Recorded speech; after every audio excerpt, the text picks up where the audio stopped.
আমাকে শোনা যাচ্ছে? এনিওয়ান? জি স্যার, শোনা যাচ্ছে। ঠিক আছে, সো আমরা শুরু করে দিই। 9টা 3 বেজে গেছে। আমরা লাস্ট ক্লাসে যেটা হয়েছিল সেটা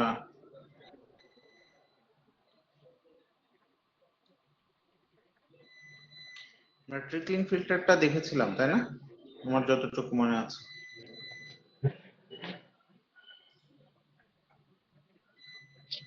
এই পিকচার প্লাস নাকি এনিওয়ান?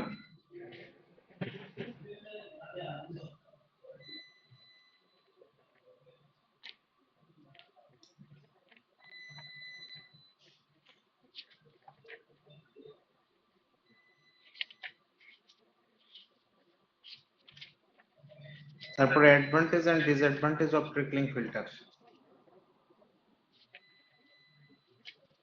এটাও দেখা হয়েছিল।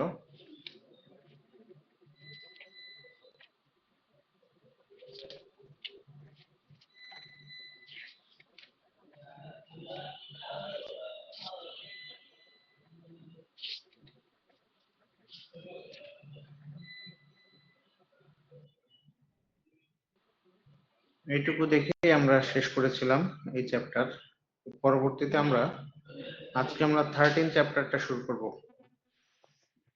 আমি কি ঠিক বলতেছি, রাইট? জি হ্যালো? স্যার। হ্যাঁ, হ্যাঁ চলতেছে তো। আজকে আমরা অ্যাক্টিভেটেড স্ল্যাশ প্রসেসটা শুরু করতে চাই, চ্যাপ্টার 13। এখানে আমরা বেশ কিছু পড়াশোনা করব। তো অ্যাক্টিভেটেড স্ল্যাশটা কি, প্রথমত এটা একটু জানা দরকার আমাদের।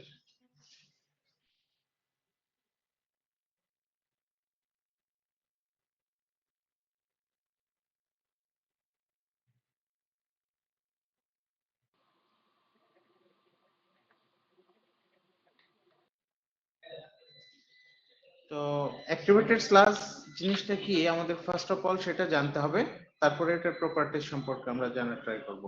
প্রথমে বলা হচ্ছে যে activated sludge is used to indicate the sludge which is obtained by settling of sewage in presence of absence of oxygen, abundant oxygen.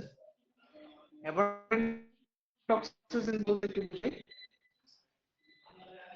Anyone? Abundant oxygen. Sir, পর্যাপ্ত পরিমাণে অক্সিজেন আছে এরকম। Yes. পর্যাপ্ত পরিমাণে অক্সিজেন আছে এরকম একটা প্লেসে, তাহলে বলা হলো যে the term activated sludge is used to indicate the sludge which is obtained by settling sewage in presence of abundant oxygen. তার মানে অনেক অক্সিজেনের উপস্থিতিতে যে সিওএসটা প্রেজেন্ট অবটেইনড করে, তৈরি হয়, সেটাকে আমরা বলতেছি activated sludge. The activated sludge is biologically active and it contains a greater number of aerobic bacteria. Aerobic ব্যাকটেরিয়ার জন্য কি প্রয়োজন হয়? অক্সিজেন প্রয়োজন হয় নাকি হয় না?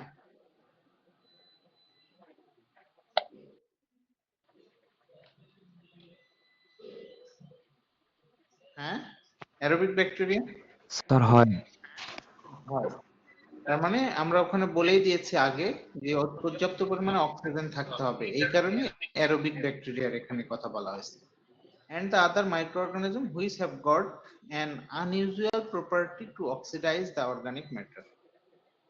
তাহলে বলা হচ্ছে কি যে activated sludge is used to indicate, এটা মেইনলি স্লাজটা কি টাইপের সেটা ইন্ডিকেট করার জন্য ব্যবহার করা হয়, মানে এটা একটা টার্ম যেটা ইউজ করা হয় স্লাজ কি টাইপ সেটাকে নির্দেশ করার জন্য, এবং সেটা কি থাকে অ্যাবান্ডেন্ট অক্সিজেনের উপস্থিতিতে।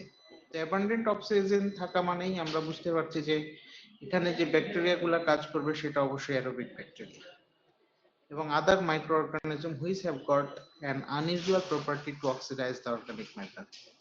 এবং যেখানে আরো কিছু প্রপার্টিজ থাকবে যেটা অর্গানিক ম্যাটারকে অক্সিডাইজ করার জন্য ইউজ হবে। এরপরে যে প্রপার্টিজ গুলা কি কি আছে, ফার্স্ট প্রপার্টিজ বলা হচ্ছে যে activated sludge contains fertilising constituents. Fertilising constituent থাকবে এখানে, মানে আমরা এটাকে সার হিসাবে ইউজ করতে পারবো actually. The color of activated sludge indicate the degree of aeration.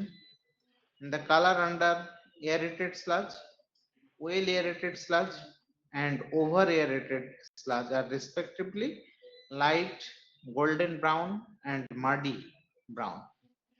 তাহলে লাইট ব্রাউন যদি হয় সেটাকে আমরা বলবো আন্ডার এয়ারেটেড স্লাজ, গোল্ডেন ব্রাউন যদি হয় সেটাকে আমরা বলবো ওয়েল এয়ারেটেড স্লাজ, আর মার্ডি ব্রাউন যদি হয় সেটাকে আমরা বলবো ওভার এয়ারেটেড স্লাজ। তিন রকমের কালারে আমরা তিন রকমের স্লাজ ইন্ডিকেট করতে পারি। তারপরে কি বলছে, the moisture content of activated sludge is found to be relatively high and it contains 95 to 97% of water, এবং এখানে বলা হচ্ছে মোটামুটি 95 থেকে 97% ওয়াটার থাকতে পারে। তাহলে আমরা যদি খুব সংক্ষেপে একটু বলি যে প্রপার্টিজ গুলা কি কি হতে পারে। প্রথম প্রপার্টিজ হচ্ছে এটাতে ফার্টিলাইজিং কনস্টিটিউয়েন্টস থাকবে, এর কালারটা ডিগ্রি অফ এয়ারেশনটাকে নির্দেশ করে। তিন রকমের কালারে তিন রকমের sludge degree of aeration define করা হয়। তো সেই ক্ষেত্রে লাইট ব্রাউনকে আমরা বলতেছি আন্ডার এয়ারেটেড, গোল্ডেন ব্রাউনকে বলতেছি ওয়েল এয়ারেটেড, এন্ড মার্ডি ব্রাউনকে বলা হচ্ছে ওভার এয়ারেটেড। আর ময়েশ্চার কন্টেন্ট এখানে একটু বেশি থাকে এবং সেটা 95 থেকে 97% পর্যন্ত থাকতে পারে। ওকে, এই হচ্ছে মোটামুটি কিছু ইন্ট্রোডাক্টরি কথাবার্তা অফ অ্যাক্টিভেটেড স্লাজ প্রসেস, যেখানে ডেফিনেশনটা কি এবং অ্যাক্টিভেটেড স্লাজের প্রপার্টিজ গুলা কি কি সেটা আমরা একটু জানব। Next, action of activated sludge. Activated sludge কিভাবে কাজ করে এটার এত বেশি কিছু পড়ার দরকার নেই, শুধু এই ফ্লো ডায়াগ্রামটা পড়বা তাহলেই হবে। এই ফ্লো ডায়াগ্রামটা লাগবে, যে এই whole flow diagram. Sir explanation কি লাগবে? এক্সপ্লেনেশন দুই তিনটা দিতে হবে, এই যে নিচে যে আমি বলে দিব কোনটা কোনটা, যেমন এই তিনটার একটু হালকা করে ইয়ে করে দিতে হবে, যে mixing activated sludge, aeration and settling in secondary clarifier. এই তিনটার বেশি না, এক দুই সেন্টেন্স করে দিলেই হবে। আমি আসতেছি। তাহলে অ্যাক্টিভেটেড স্লাজ কিভাবে কাজ করে, প্রসেসটা কি, যে following three basic operations R involved in activated sludge process. তাহলে প্রথমে হচ্ছে ইনফ্লুয়েন্ট। ইনফ্লুয়েন্ট বলতে আমরা কি বলেছিলাম? ইনফ্লুয়েন্ট ইনফ্লুয়েন্ট আর ইফ্লুয়েন্ট মনে আছে? ইনফ্লুয়েন্ট কি ছিল? যেটাকে আমরা প্রবেশ করাবো, মানে র ওয়েস্ট বলতে পারো, সেটাকে আমরা বলছি ইনফ্লুয়েন্ট। সেটাকে কোথায় দিব? প্রাইমারি ক্লারিফায়ারে। প্রাইমারি ক্লারিফায়ার প্রথমে আসবে, তারপরে সেটা চলে যাবে এয়ারেশন ট্যাঙ্কে। এয়ারেশন ট্যাঙ্ক মানে কি, এইখানে কি করা হয় অ্যাকচুয়ালি? এয়ারেশন ট্যাঙ্কে আমরা বুঝতে পারছি, বোঝানো হয়। সরি স্যার এয়ারের উপস্থিতিতে মানে ময়লাটাকে পচানো হয় এরকম টাইপের। এক্স্যাক্টলি, মানে অক্সিজেন দিতে হবে আমাদের এটাকে। আমরা যেহেতু ওয়েস্ট গুলাকে পচাবো এই জন্য আমরা কিছু অক্সিজেন কন্টেইন মিক্স করি। তো এই অক্সিজেন মিক্স করার জন্য একটা ট্যাঙ্ক ইউজ করা হয়, যেটা নিচের দিক থেকে আমরা এইদিকে কোনো একটা ডিফিউজ পাইপ সেট করা থাকে, যেটার মাধ্যমে আমরা এটাকে অক্সিজেন ইনজেক্ট করতে পারি, এবং যেটা এই ওয়েস্ট গুলাকে কি করবে, আস্তে আস্তে অক্সিজেন যুক্ত হবে। কারণ আমরা বলেছি যে এই প্রসেসে কি কিছু ব্যাকটেরিয়া আছে যাদের বেঁচে থাকার বা সার্ভাইভ করার জন্য অক্সিজেনের দরকার হয়। তো সেই অক্সিজেনটাকে আমরা সাপ্লাই দিব এই জায়গাটাতে, এয়ারেশন ট্যাঙ্কে। তারপরে সেটা চলে যাবে সেকেন্ডারি ক্লারিফায়ারে। সেকেন্ডারি ক্লারিফায়ারে যাওয়ার পর কিছু ইফ্লুয়েন্ট তৈরি হবে, যেটা ওয়েস্ট, যেগুলোকে আমরা একবারে ফেলে দিব। এটার আর কোনো ইউজ নাই, এটাকে আমরা সার হিসাবে বা আদার্স কোনো পারপাসে ইউজ করব। আর কিছু থাকবে সেকেন্ডারি ক্লারিফায়ারের, যেগুলো থাকবে সেগুলোকে আবার আমরা রিসার্কুলেট করে এয়ারেশন ট্যাঙ্কে দিব কিছু, আর কিছু আমরা স্লাজ ডাইজেশন ট্যাঙ্কে দিব, যেখান থেকে স্লাজ ড্রাইং বেডে চলে যাবে। এই জায়গাটাতে আমরা বলেছিলাম ওই যে ছোট ছোট অক্সিডেশন পন্ড এরকম তৈরি করা হবে, বিভিন্ন অনেকগুলা পন্ড তৈরি করা হবে এরকম, যেগুলাতে এই এই ওয়েস্ট গুলাকে, স্লাজ গুলাকে বিছায় দিতে হবে, ছড়ায় দিতে হবে একটা নির্দিষ্ট থিকনেসে, এবং সেটা কি সূর্যের আলোর দ্বারা কি হয়ে যাবে, সূর্য ইয়ে দ্বারা তোমার এই সানলাইটের দ্বারা এটাকে শুকানো হবে, এবং এটা আস্তে আস্তে করে কেটে সার হিসাবে বা আদার্স কোনো পারপাসে ইউজ করা যেতে পারে।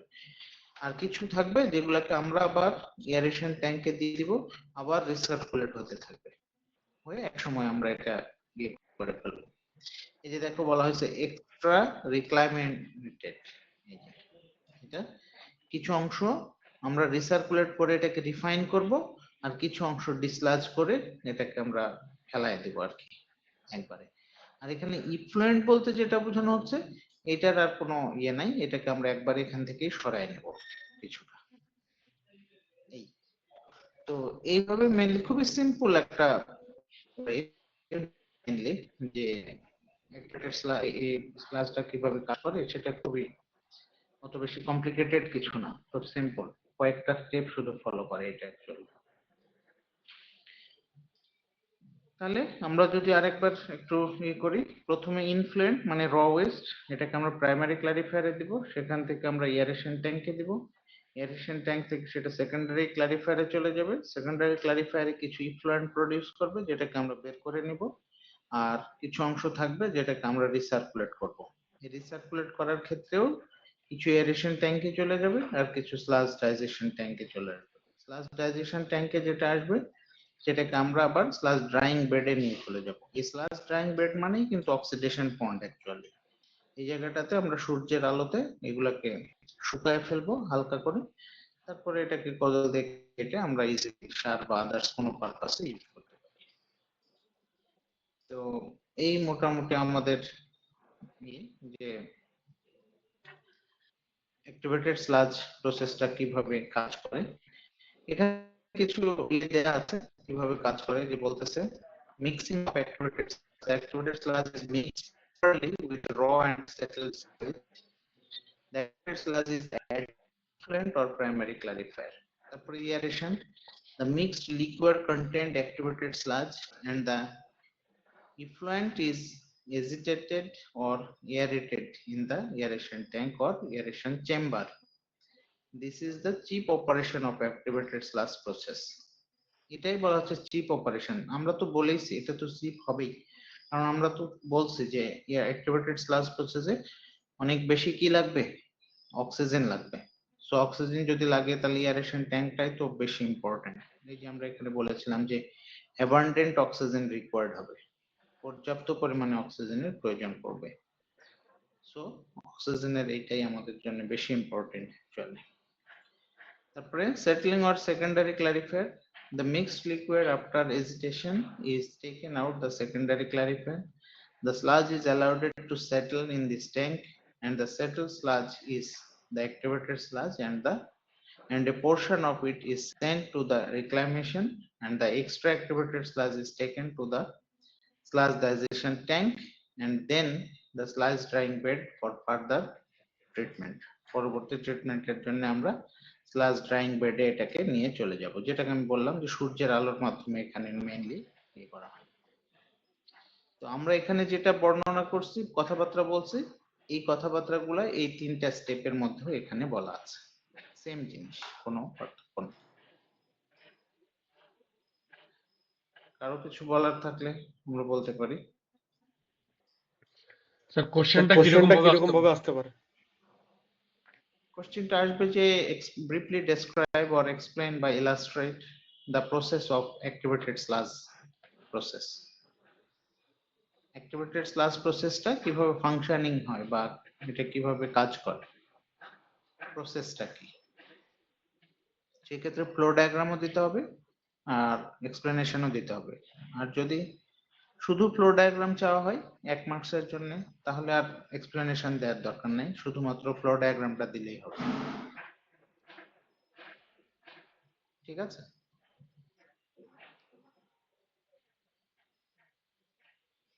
আর স্যার এইটাই কি শুরু ছিল পার্ট টপিক নাকি এর আগে একটা করিয়েছেন? কি স্যার বলতেছি এইটাই কি শুরুর টপিক আজকের ক্লাসের? তুমি কখন জয়েন করছো? স্যার এই যে এইমাত্র জয়েন করছি। হ্যাঁ, আর ডেফিনেশন এগুলো হয়েছে, আমরা এই চ্যাপ্টার থেকে শুরু করছি। আচ্ছা, এরপরে এখানে একটা অঙ্ক আছে, এটা আসলে তেমন কিছু না, তারপরে একটু দেখে রাখবে অ্যাকচুয়ালি, যে calculate the quantity of air required to remove 300 ppm of BOD from 8 million liter of COS per day. এটা অ্যাকচুয়ালি কিছুই না, শুধু তিনটা গুণ করে দিলেই হয়ে যায়। তারপরেও একটু দেখে রাখবা, এখন না হলেও পরে দরকার আছে। এয়ার কতখানি লাগবে বলা হচ্ছে, calculate the quantity of air required to remove 300 ppm মানে parts per million of BOD from 8 million liter of COS per day. 8 million litre COS আছে, সেটা 300 ppm BOD আছে, সেই তাকে রিমুভ করতে কতখানি এয়ার লাগবে সেটার কথা এখানে বলা হয়েছে। তো এই অঙ্কটা একটু জাস্ট দেখে রেখো, এমন কিছু না অ্যাকচুয়ালি, আমরা পরে এটা করবো আরো।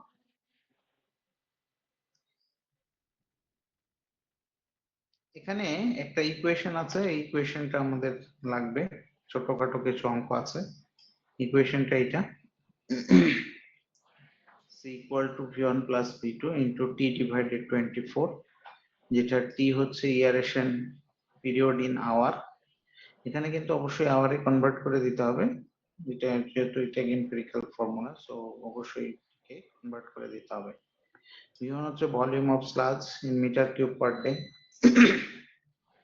v2 হচ্ছে volume of return sludge in metre cube per day, and c হচ্ছে capacity of aeration tank in metre cube.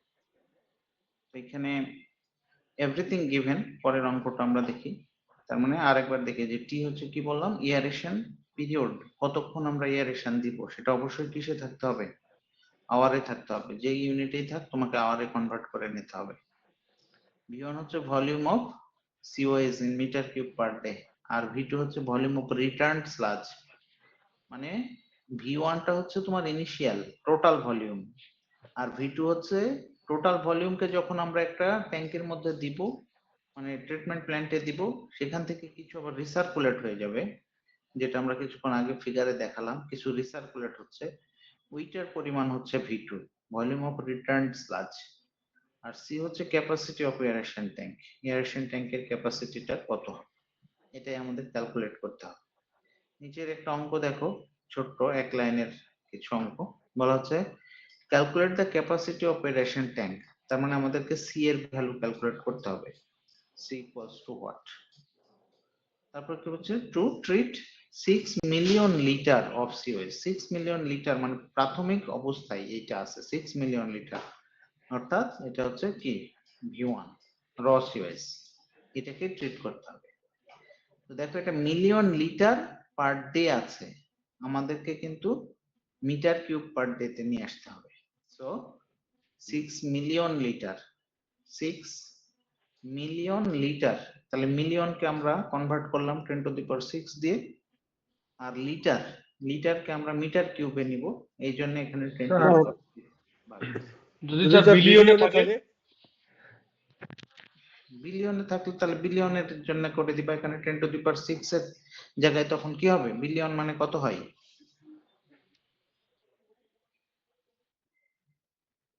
Hmm? 10 to the power 9 9। তাহলে 9 দিয়ে দিবা, হয়ে গেল। এই 10 টু দি পাওয়ার 6 তো এখানে মিলিয়ন থাকুক, বিলিয়ন থাকুক, ট্রিলিয়ন থাকুক, সেটা তো সমস্যা নেই, যা থাকবে সেটাই লিখে দিবা। আর এই 10 টু দি পাওয়ার 3 এটা কিসের জন্য দেওয়া হয়েছে, উপরে কিসে আছে এটা লিটারে, এই লিটারকে মিটার কিউবে নিব, এই জন্য এখানে 10⁻³ দেওয়া হয়েছে। ঠিক আছে,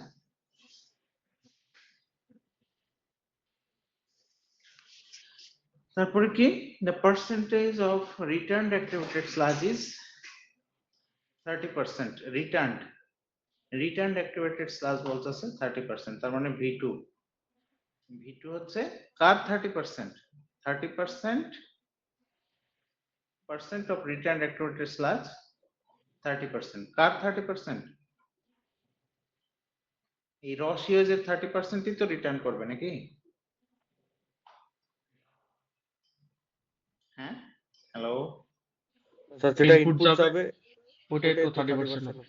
হ্যাঁ, তাহলে ইনপুট দিচ্ছ কত তুমি, রস ইউজ কত, 6000, তাহলে এটার কিছু অংশ বের হয়ে যাচ্ছে আর কিছু অংশ কি করতেছে, রিটার্ন করে আর এইখানে আসতেছে।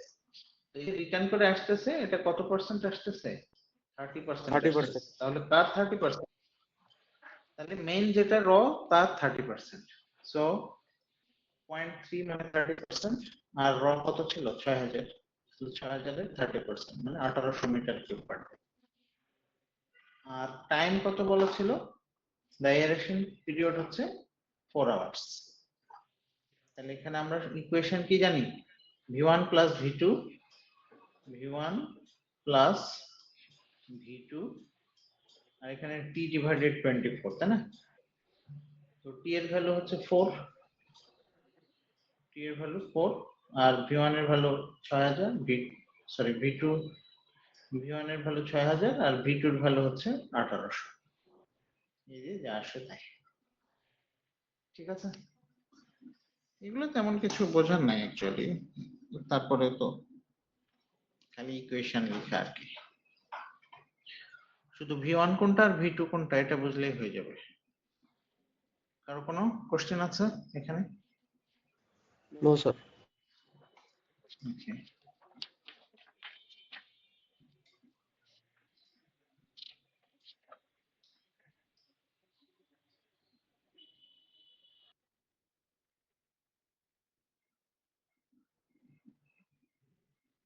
স্যার এই 30% কি সবসময় কি ফিক্স থাকবে? কেন ফিক্স থাকবে, যে যত পার্সেন্ট দেবে তত পার্সেন্ট তুমি পাবে।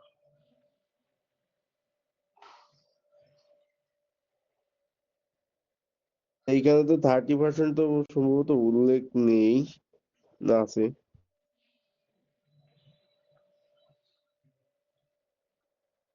আচ্ছা,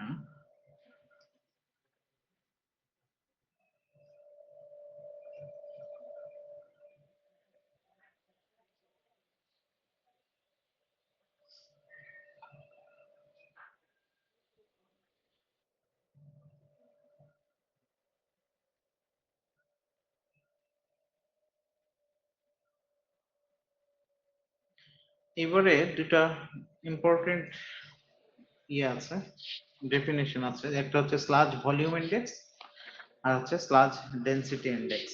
এই দুইটা ইন্ডেক্স আমরা দেখব। এগুলো নরমালি শর্ট নোটস আকারে আসে, আবার অনেক সময় ডেফিনেশন টাইপ এরকম কোশ্চেনেও আসে। তো প্রথমে বলা হচ্ছে যে sludge volume index, SVI, sludge volume index.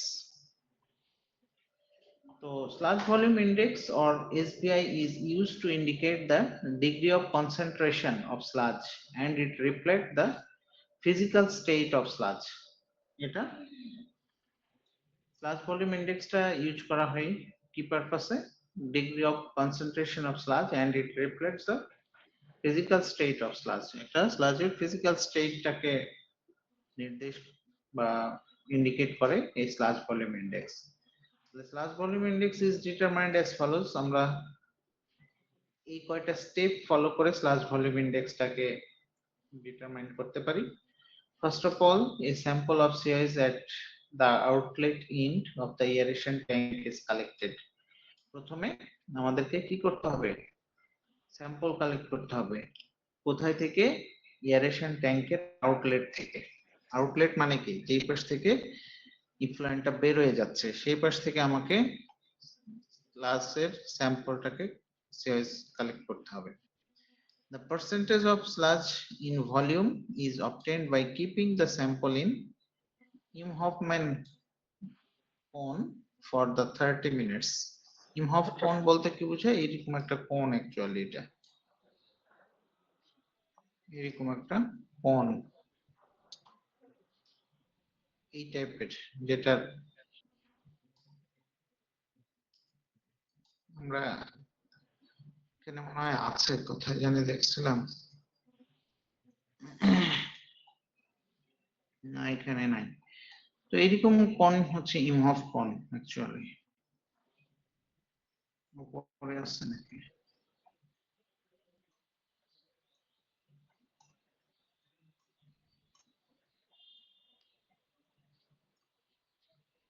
না এখানে নাই। তো দেখতে এইরকম যে একটা কোন, আমরা যে কোন আইসক্রিম খাই এই টাইপের আর কি।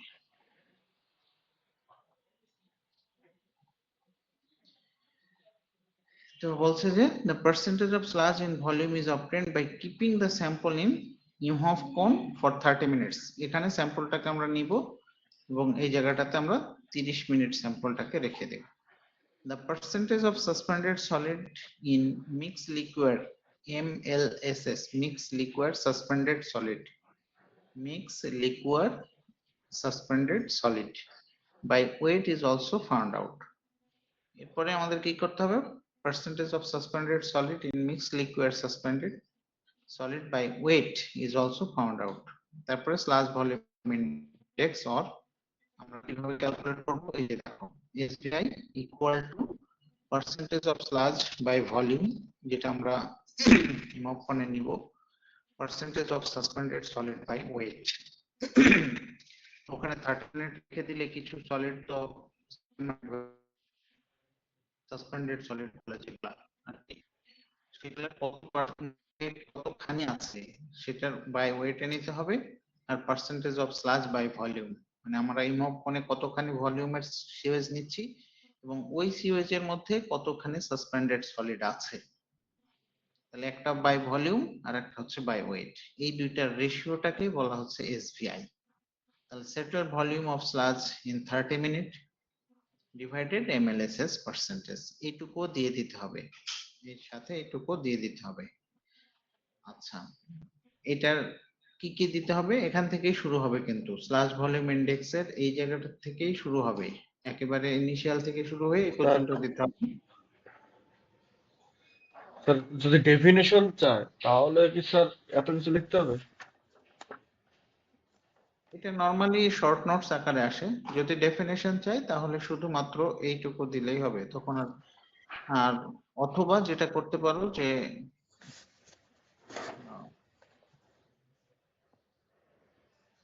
অথবা যেটা করা যেতে পারে সেটা হচ্ছে যে এইটুকু দিয়ে এখান থেকে কিছু কথা, এইটুকু দিয়ে ম্যাথমেটিক্যাল টার্মটা শুধু দিতে হবে, এই ম্যাথমেটিক্যাল টার্মটা দিতেই হবে।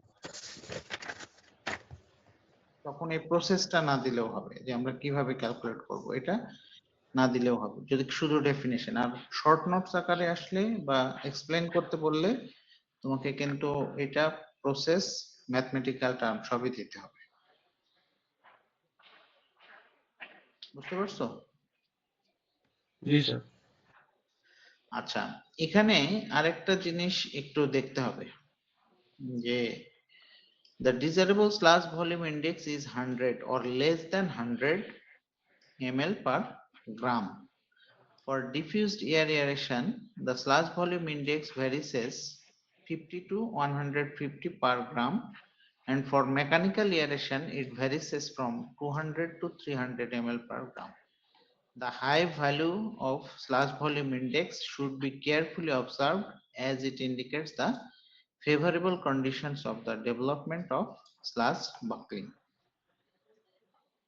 It should be recommended that the test of the sludge index is not reliable. The slight disturbance of the sample changes from the sludge volume index is very great extent. এগুলোর দরকার নাই, তবে এই জিনিসটা একটু তোমাদের পড়ে রাখতে হবে। আমাদের ডিজারেবল স্লাজ ভলিউম ইন্ডেক্স 100 থেকে অথবা 100 নিচে এর জন্য আমাদের স্লাশ ফর ডিফিউজড এয়ারেশনের জন্য স্লাশ ভলিউম ইনডেক্স ভ্যালু হবে 50 থেকে 150, আর মেকানিক্যাল এয়ারেশনের জন্য স্লাশ ভলিউম ইনডেক্স হবে হচ্ছে 200 থেকে 300 মিলিগ্রাম পার গ্রাম। এই জিনিসটা একটু মনে রাখতে হবে। তাহলে দুই রকমের এয়ারেশন, একটা হচ্ছে ডিফিউজড এয়ারেশনের জন্য স্লাশ ভলিউম ইনডেক্স হবে 50 থেকে 150, আর মেকানিক্যাল এয়ারেশনের জন্য এসভিআই হবে 200 থেকে 300 মিলিগ্রাম। কারণ আমাদের অঙ্কের ক্ষেত্রে এটা একটু দরকার হবে। এই যে নিচে দেখো আছে একটা ছোট্ট একটা অঙ্ক আছে, বলা হচ্ছে work out এসভিআই when 100 ml of sludge collected in 30 minutes on drying weighted 800 milligram. Comment on your result. তোমার রেজাল্ট সম্পর্কে একটা কমেন্টস দিতে হবে। তো এই কমেন্টস দেওয়ার জন্যই আমাদের এই ইনফরমেশনটা, উপরের এই ইনফরমেশনটা জানতে হবে। তাহলে আমরা কি বললাম যে workout এসভিআই when 100 ml of sludge collected in 30 minutes, 30 মিনিটে 100 ml আমরা স্লাজ কালেক্ট করলাম on drying weight 800 মিলিগ্রাম। তারপরে ড্রাই করে আমরা কিছু পাইলাম, কি পাইলাম, মানে ওই যে এখানে তোমার দুইটাই ছিল না, percentage of suspended solid by weight আর পার্সেন্টেজ বাই ভলিউম। এইটা P1 বলা হচ্ছে ভলিউম অফ স্লাজ, আমরা কতখানি ভলিউম নিয়েছিলাম 100, আর 100 কি বলছে weight of suspended solid in gram. 30 minute রাখার পরে আমরা কতখানি পাইছি অন ড্রাইং ওয়েটেড 800 মিলিগ্রাম, তার মানে 0.8 গ্রাম। তাহলে এই দুইটার রেশিওই হবে আমাদের কি এসভিআই এর ভ্যালু। তাহলে এসভিআই পেলাম কত 125। আমরা বলেছিলাম যে sludge volume index is 100 or less, এটা আমাদের ডিজারেবল, আমরা আশা করি এইটা হবে। কিন্তু দেখো এখানে আমরা পাইছি কত 125। তাহলে আমরা বলছি এখানে কমেন্ট, এটা the SVI is more than 100, it is indicate of trouble ahead and necessary steps should be taken to bring SVI under control. যেহেতু এটা 100 এর চেয়ে বেশি হয়ে গেছে, সো এটা আমাদের জন্য একটা ট্রাবল ক্রিয়েট করতে পারে। এর জন্য কিভাবে এটাকে কমিয়ে ফেলা যায় তার জন্য নেসেসারি স্টেপ আমাদেরকে নিতে হবে। এটাই হচ্ছে তোমার কমেন্ট এই অঙ্কের ক্ষেত্রে। তাহলে অ্যানসার এই পর্যন্ত, আর কমেন্ট হচ্ছে এটা। আরো কোনো কোশ্চেন আছে? স্যার যদি 100 কম আসে তাহলে তো ওকে, তাহলে কোনো সমস্যা নাই, এটা আমাদের ডিজারেবল যে লিমিট ছিল সেই লিমিটের মধ্যেই আছে। সো তো কমেন্টটা কি হবে? এই যে এইভাবে লিখবা যে as the SVI value is less than 100, so it's safe for us, that's it. আমাদের জন্য এটা সেফ, এটা তেমন কোনো ট্রাবল ক্রিয়েট করবে না। এই কোশ্চেনটা এক্সামে কি অবস্থা থাকবে, এটা কোনো প্রবলেম হিসেবে থাকবে? এটা তো প্রবলেমই, এটা লেখাই আছে তো প্রবলেম, এখানে তো প্রবলেমই লেখা আছে, এটা ইকুয়েশন কেন? আচ্ছা, তারপরে কি এসডিআই স্লাজ ডেনসিটি ইনডেক্স। তাহলে স্লাজ ডেনসিটি ইনডেক্স বলতে কি বোঝায়? আসলে স্লাজ ডেনসিটি ইনডেক্সটা হচ্ছে এসভিআই এরই জাস্ট অপোজিট, তেমন কিছু একেবারে পুরাই সেম। শুধু এখানে আমরা কি বলেছিলাম, দেখো এসভিআই আমরা বলছিলাম যে এটা একটা রেশিও, কার কার, percentage of sludge by volume divided percentage of suspended solid by weight. তাহলে ভলিউম আর ওয়েটের হচ্ছে রেশিও, যেমন এসডিআই টা হবে কি ওয়েট আর ভলিউমের রেশিও, মানে জাস্ট এটার অপোজিট। আমরা একটু দেখে আসি। তাহলে বলছে কি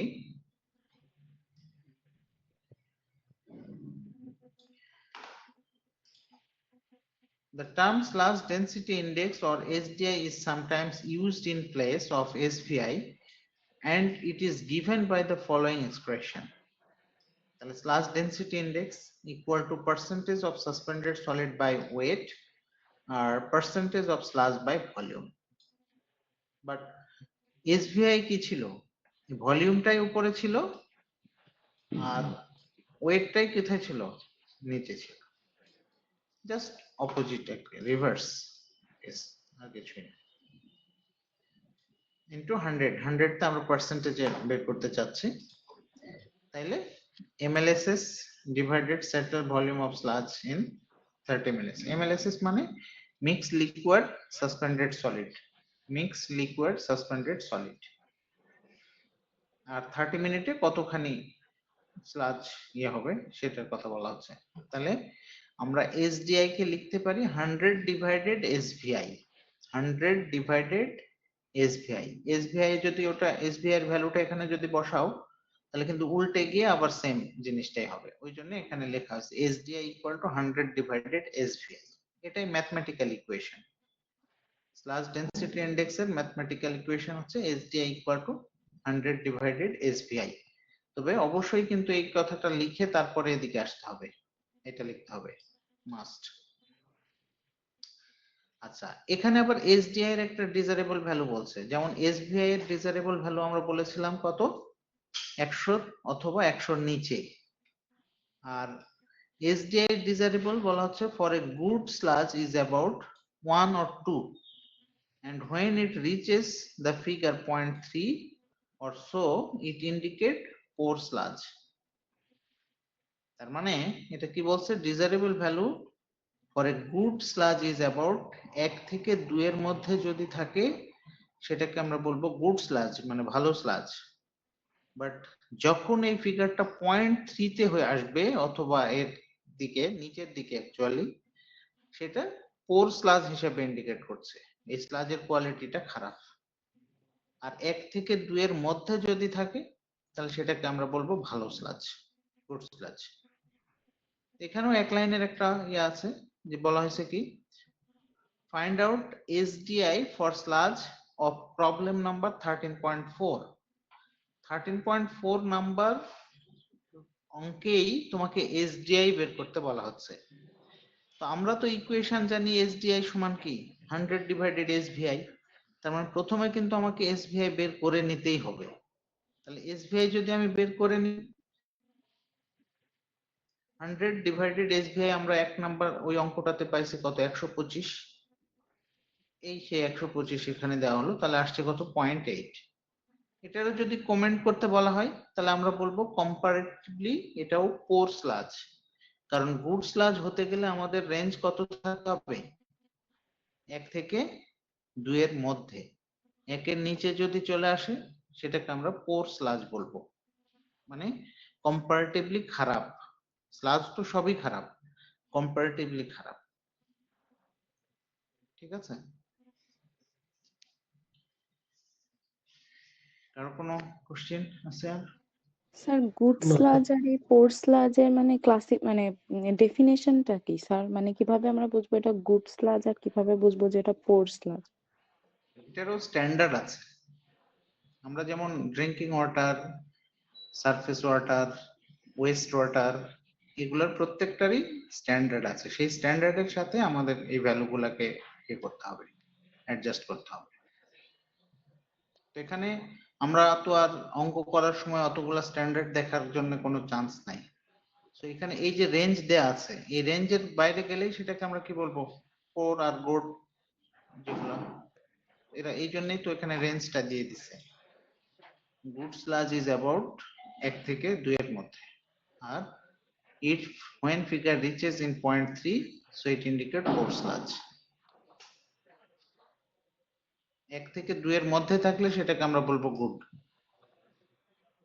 আর যদি 1 এর নিচে চলে আসে তখন সেগুলো যত নিচের দিকে আসবে তত খারাপ হবে। ঠিক আছে, নেক্সট।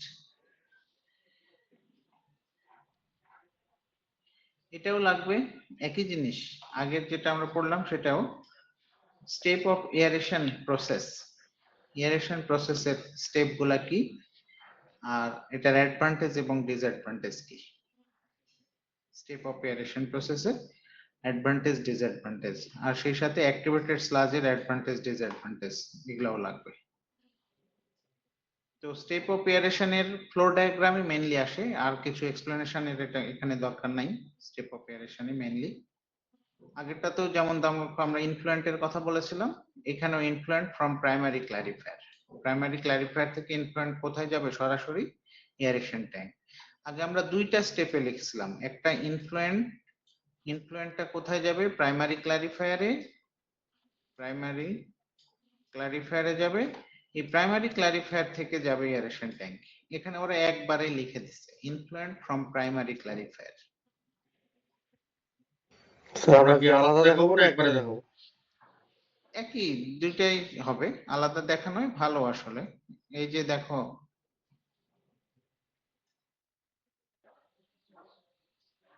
এই যে ইনফ্লুয়েন্ট, তারপর এটা কোথায় গেছে, প্রাইমারি ক্লারিফায়ারে, প্রাইমারি ক্লারিফায়ার থেকে গেছে কোথায়, এয়ারেশন ট্যাঙ্কে।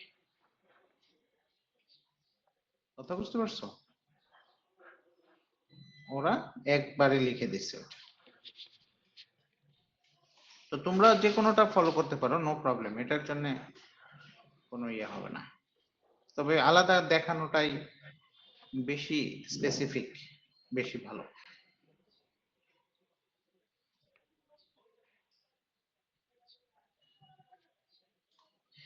তাহলে এখানে এয়ারেশন ট্যাঙ্কে আসলো, এখান থেকে এক্সলেস স্লাজ কিছু বের হলো, সেকেন্ডারি ক্লারিফায়ারে আসলো, সেকেন্ডারি ক্লারিফায়ার থেকে ওই যে কিছু ইফ্লুয়েন্ট বের হয়ে যাবে, তারপরে অ্যাক্টিভেটেড স্লাজ তৈরি হবে, সেটা আবার রিটার্ন করবে কিছু অংশ এয়ারেশন ট্যাঙ্কে, আর কিছু অংশ আমরা বলছি কি ওয়েস্টেড হয়ে ফেলায় দেবো, যেটা স্লাজ ড্রাইং বেডে চলে যাবে। এখানে আবার স্লাজ ড্রাইং বেড দিতে যায় না, এটা আলাদা, তো এখানে জাস্ট শুধু ওয়েস্টেড স্লাজ লিখে দিবা, পরবর্তীতে কি ট্রিটমেন্ট হবে সেটা পরের ইস্যু। আগেরটা আর এটা কিন্তু একই জিনিস, অলমোস্ট একেবারেই মোটামুটি সেম। এটার অ্যাডভান্টেজ গুলা কি কি, স্টেপ অফ এয়ারেশনের জন্য advantage, it has considerable capacity to absorb the shock organic loading, মানে অর্গানিক লোডিংটাকে অ্যাবসর্ব করার যথেষ্ট ক্যাপাসিটি আছে। It helps to reducing the aeration tank volume, aeration tank ভলিউমটাকে রিডিউস করতে পারে, তার মানে খুব দ্রুত কাজ করে এটা, যে এয়ারেশন ট্যাঙ্কে অনেক বেশি সময় থাকতে হয় না, এই জন্য এয়ারেশন ট্যাঙ্কের ভলিউমটাকে কম করে ফেলা যায়, দ্রুত চলে যায়, অল্প ভলিউমেই কাজ হয়ে যায়। It results in a uniform air requirement along the entire length of the tank.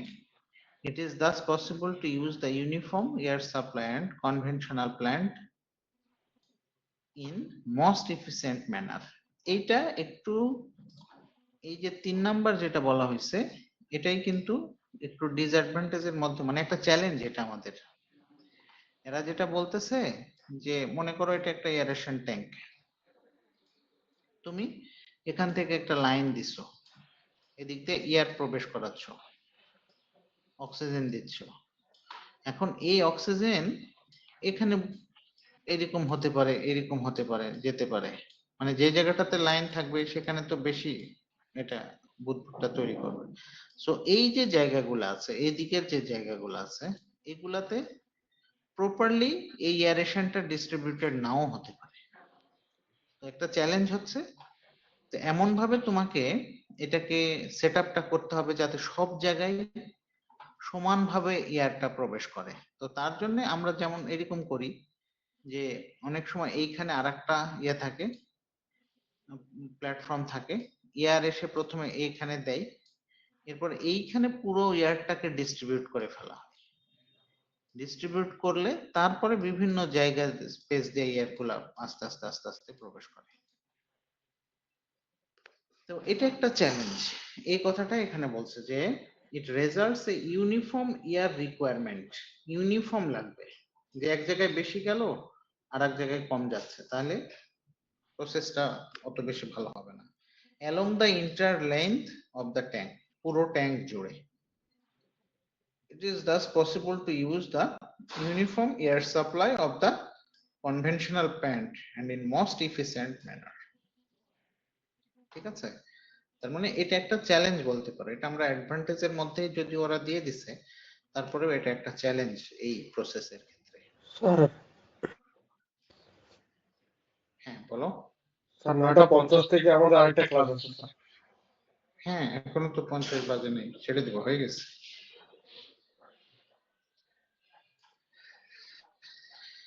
আচ্ছা এই মোটামুটি এটা। আর নেক্সট যেটা আছে সেটা হচ্ছে যে অ্যাক্টিভেটেড স্ল্যাশ প্রসেসের অ্যাডভান্টেজ আর অ্যাক্টিভেটেড স্ল্যাশ প্রসেসের ডিসঅ্যাডভান্টেজ, এটা তোমরা একটু দেখো, আগামী ক্লাসে আমি এটা নিয়ে আরেকটু কথা বলবো, তোমরা একটু দেখে রেখো ওটা। আর সেই সাথে এই অঙ্কটা করাবো আগামী ক্লাসে, মানে 13.6 এর যে অঙ্কটা আছে এটা আমরা আগামী ক্লাসে করবো ইনশাআল্লাহ, করলে শেষ হয়ে যাবে। তাহলে আমাদের কুইজের একটা ডেট ফিক্স করা উচিত, কুইজের তো সময় নাই, 2 দিনে 2টা দিয়ে দিতে হবে। কবে কবে দিবা? আগামী 24 তারিখে একটা দাও, আর আরেকটা কবে দিবা?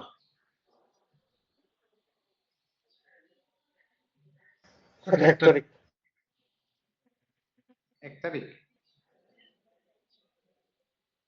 ওকে ঠিক আছে, 24 আর 1 ধরে রাখো আপাতত, আমি আগামী ক্লাসে সিলেবাসটা বলে দেব 24 তারিখেরটা, ঠিক আছে? স্যার ওই যে সেপটিক ট্যাঙ্কের যে অ্যাডভান্স ইঞ্জিনিয়ারিং যে প্রবলেমটা ছিল ওটা নিয়েও তো কিছু বলা হয় নাই। ও কমপ্লেক্স ইঞ্জিনিয়ারিং এর ইস্যুটা, এটা নিয়ে তোমাদের একটু কাজ করতে হবে আসলে। আমি তো ওখানে যদিও ইনস্ট্রাকশন আছে, মানে আমাদের মেইনলি ওইটা ওই ইনস্ট্রাকশনটা ফলো করে কি কি মেইন হচ্ছে কথা হচ্ছে যে আমাদেরকে একটা ট্যাঙ্ক ডিজাইন করতে হবে, এবং সেটা হচ্ছে প্র্যাকটিক্যালি। সাপোজ আমাদের এইখানেও মানে ড্যাফোডিলের মধ্যেও অনেক প্রজেক্ট রানিং, সো এইখান থেকে তোমাকে একটা বিল্ডিং ফিক্স করে বিল্ডিং এর কোন জায়গায় সেপটিক ট্যাঙ্কটা দেয়া যেতে পারে, কারণ বিল্ডিং এর সেপটিক ট্যাঙ্কের তো ডাইমেনশনটা ডিপেন্ড করে তোমার কলামের উপরও, কলাম যাতে এর ভিতরে না পড়ে বা ইয়ে না হয়, এই জিনিসগুলোও একটা চ্যালেঞ্জিং ইস্যু থাকে। তো কমপ্লেক্স ইঞ্জিনিয়ারিংটার মেইন ইস্যুটা হচ্ছে যে তোমাকে প্র্যাকটিক্যাল ফিল্ডে কিভাবে কাজ করতে হয় সেটাকে মেইনলি জানতে হবে, এবং সেই অনুযায়ী ডিজাইনটা করতে হবে। অথবা তোমরা যেটা আরেকটা করতে পারো যে নিজেরা প্ল্যান করে একটা ফ্লোর প্ল্যান এবং সেখানে কলাম বসায় তারপরে ওই অনুযায়ী তোমরা সেপটিক ট্যাঙ্ক ডিজাইন করতে পারো। তবে আমার সাজেশন হচ্ছে আমাদের এখানে অনেক প্রজেক্ট আছে এরকম, এবং যেগুলা ইমপ্লিমেন্টেশনেও চলে গেছে। তোমাদের সাথে কারো যদি সাতশোর সাথে কারো পরিচয় থাকে বা হেল্প নিতে পারো, যে ওদের ড্রয়িংটা বা এই জিনিসগুলো একটু কালেক্ট করে সেই অনুযায়ী তোমাদের একটা ডিজাইন জমা দিতে হবে, যেটা এই পারপাসে যেটা ইনস্ট্রাকশন দেয়াই আছে। আর ওই ক্ষেত্রে যদি তোমার কোনো কিছু বিএনবিসি থেকে নিতে হয়, আহ, মানে অ্যাজিউম করতে হয়, অবশ্যই করতে হবে, সেইগুলোও তোমাকে অ্যাজিউম করে নিতে হবে। এক কথায় একটা ফিল্ডে কিভাবে সেপটিক ট্যাঙ্ক কাজ করে, কিভাবে ডিজাইন করতে হয়, পুরো জিনিসটা এখানে নিয়ে আসতে হবে, এটাই হচ্ছে মেইন এখানকার, যেটা দিয়ে তোমার স্যার এখানে যে আপনি শীটটা দিছিলেন ওর মধ্যে তো অলরেডি বলে দিছে যে 200 হাউস থাকবে আর 5টা রেসিডেন্স, তো মানে যেই বিল্ডিং এ হোক আমরা কি এভাবেই প্ল্যান করব? এটা আমরা একটা ইয়ে দিছি, জাস্ট একটা এক্সাম্পল দেওয়া হয়েছে। তুমি যদি এটা ছাড়াও অন্য কিছু, এটাই যে ফিক্সড এরকম কিছু না, যে কোনোটাই ধরা যেতে পারে। একজন কোনো একটা বিল্ডিং নিয়েও যদি কেউ কাজ করতে চাও কোনো প্রবলেম নাই, আমি জাস্ট ওটা একটা এক্সাম্পল দেওয়া হয়েছে যে এইরকম হইতে পারে। কেউ যদি ওটা ধরে কাজ করতে চাও নো প্রবলেম, বাট এক একজন না, আমরা গ্রুপ করে ইয়ে করে দিব, সেই অনুযায়ী কাজ করতে পারো। আর যদি কেউ মনে করো যে আমি কিছু কালেক্ট করে বাইরে থেকে কালেক্ট করে ওগুলা থেকে কাজ করব, নো প্রবলেম। আমি যেটা দিছি সেটা ধরে রাখবা যে জাস্ট একটা এক্সাম্পল।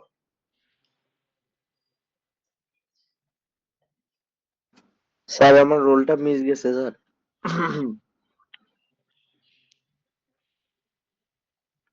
আচ্ছা ওকে, 1095